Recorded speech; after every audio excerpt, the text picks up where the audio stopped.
वो पिटी क्राइम्स में थोड़ा बहुत उसके ऊपर मुकदमे हैं, बट इतने बड़े अपराध, संगीन अपराध में वो नहीं हो सकता। मेरा ऐसा मानना है, वो इस तरीके का व्यक्ति नहीं था। कौन सी पुलिस जो है, इनकी इतनी सटीक गोली सिर्फ पैर में लगती है, बाकी किसी को कहीं और नहीं लगती। और ये जो जरा सा भी इंजर्ड नहीं होते हैं, कुख्यात अपराधियों को मारते हैं, इंजरी इनको जरा सा भी नहीं होती है। इसमें बड़े लोग हैं सत्ता पक्ष के इन्वॉल्व, जिनको बचाया जा रहा है और उस मामले को लिपापोती करके छोटे लोगों को मार करके सिर्फ खत्म करने की, टाल मटोल करने की कोशिश करी जा रही है। डकैत मंगेश यादव, वो नाम जिसके एनकाउंटर के बाद यूपी में बवाल मच गया। एक तरफ समाजवादी पार्टी के प्रमुख अखिलेश यादव ने इस एनकाउंटर को फेक बता दिया, कह दिया कि सिर्फ यादव देखकर मंगेश को मारा गया।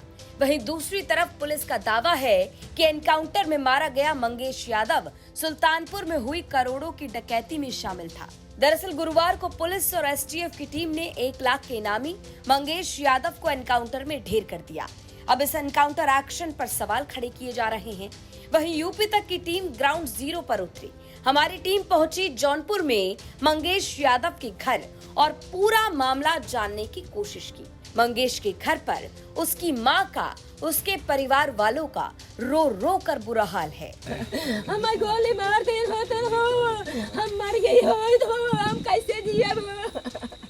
मंगेश यादव के घर लोगों की भीड़ इकट्ठा थी। यहाँ सभी लोग एनकाउंटर एक्शन पर सवाल उठा रहे हैं। लोगों का दावा है कि मंगेश पर पहले से कोई इनाम घोषित नहीं था। इस दौरान गांव के ही कृष्ण नाम के एक युवक ने कहा कि जाति विशेष के कारण मंगेश की हत्या की गई, यानी जाति देखकर मंगेश को मार दिया गया और बाकी आरोपियों का सरेंडर करवाया गया। और इस एनकाउंटर को जहाँ तक आप देख रहे हैं कि उत्तर प्रदेश के पूर्व नेता विपक्ष अखिलेश यादव जी ने जिस तरीके से उठाया है कि जाति विशेष के नाम पे किसी व्यक्ति की, एक व्यक्ति विशेष की हत्या कर दी जाती है, और उसी मामले में वांछित तमाम सारे और लोग हैं 4-5, जिनको कुछ को जो है सरेंडर करा दिया जाता है और कुछ को जो है इस तरीके से फिर जेल भेज दिया जाता है, जिनके ऊपर कुछ नहीं। अपराध तो जो है दोनों लोग, सारे लोगों का सेम था। अगर होना चाहिए था तो इनकाउंटर सभी का होना चाहिए था। अदरवाइज एक आदमी, एक व्यक्ति विशेष के सिर्फ इनकाउंटर होता है और अभी अचानक से, जैसा कि मीडिया में मैं देख रहा हूँ, कल आजी साहब 1 लाख का इनाम घोषित करते हैं और इसके पहले इस आदमी के ऊपर 50 पैसे का इनाम नहीं है, और 1 लाख का आप इनाम घोषित करके एक आदमी को अचानक से कुख्यात बना देते हो। यही मीडिया जो कुख्यात बना देती है, और यही पुलिस है किसी को अपराधी बना देती है। और आप कुछ नहीं, ये कौन सा जस्टिस है कि आप जो है सीधे सीधे आप अचानक जो है मार देते हो। Justice delayed, justice denied, but justice hurried, justice buried. तो इस तरीके से जस्टिस बरीड किया गया। तो अखिलेश यादव ने जो ट्वीट किया उसमें उन्होंने ये कहा है कि जो मेन अभियुक्त था उसने सरेंडर कर दिया। सह अभियुक्तों की बात को लेकर के उन्होंने एनकाउंटर पर सवाल उठाए, तो कैसे देख रहे हैं? उन्होंने बिल्कुल सही सवाल उठाया हुआ है। आज देखिए ना, उत्तर प्रदेश की कानून व्यवस्था पे और पुलिस व्यवस्था से लोगों का इकबाल पूरी तरीके से ख़त्म हो गया है। आम आदमी को किसी को भी बुला के कहीं भी इनकाउंटर कर दिया जा रहा है, चाहे पश्चिमी उत्तर प्रदेश बुंदेलखंड पुष्पेंद्र यादव से लगा के तमाम सारे लोगों का फर्जी इनकाउंटर सबके सामने। इसको किसी को कहने की ज़रूरत, बताने की ज़रूरत नहीं है। कई बार मानवाधिकार ने जो है टिप्पणी कर चुकी है, कौन सी पुलिस है जो है इनकी इतनी सटीक गोली सिर्फ पैर में लगती है, बाकी किसी को कहीं और नहीं लगती। और ये जो जरा सा भी इंजर्ड नहीं होते हैं, कुख्यात अपराधियों को मारते हैं, इंजरी इनको जरा सा भी नहीं होती है। और सारे के सारे अपराधी जो तथाकथित अपराधी इनके मारे जाते हैं।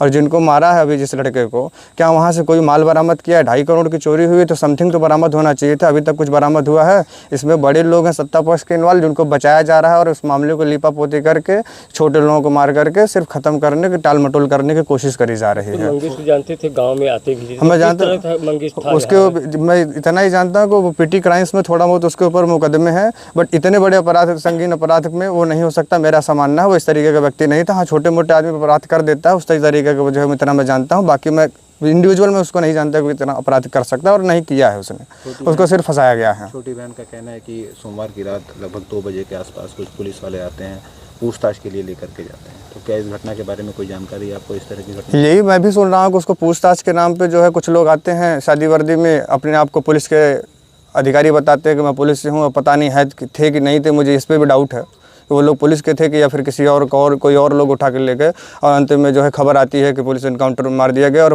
पुलिस का बर्बर चेहरा आप उस फोटो में देख सकते हैं कि एनकाउंटर के बाद वो आदमी जो इस दुनिया में नहीं रहा, उसके ऊपर संवेदना होनी चाहिए कि मैंने मार दिया किसी को, मुझे मारना पड़ा।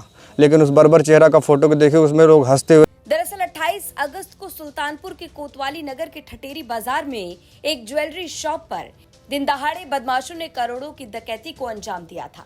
इस घटना के बाद पुलिस डकैतों की तलाश में जुट गई। इस मामले में पुलिस ने 3 दिन पहले भी घटना में शामिल 3 बदमाश सचिन सिंह, पुष्पेंद्र सिंह और त्रिभुवन को गोली मारकर घायल किया और गिरफ्तार कर लिया। लेकिन 5 सितंबर को मंगेश यादव एनकाउंटर में ढेर कर दिया गया। मंगेश यादव के एनकाउंटर में मारे जाने के बाद अखिलेश यादव से लेकर परिवार वाले और गांव वाले भी कई सवाल उठा रहे हैं, आरोप लगा रहे हैं कि जाति देखकर मंगेश को मारा गया है। वहीं यूपी पुलिस का दावा है कि मंगेश यादव मुख्य आरोपियों में शामिल था और वो लगातार पुलिस टीम पर फायरिंग कर रहा था और जवाबी कार्रवाई में मंगेश यादव मारा गया। अब इस खबर पर आपकी क्या राय है, यह हमें कमेंट बॉक्स में जरूर बताएं। जौनपुर से आदित्य भारद्वाज की रिपोर्ट, यूपी तक।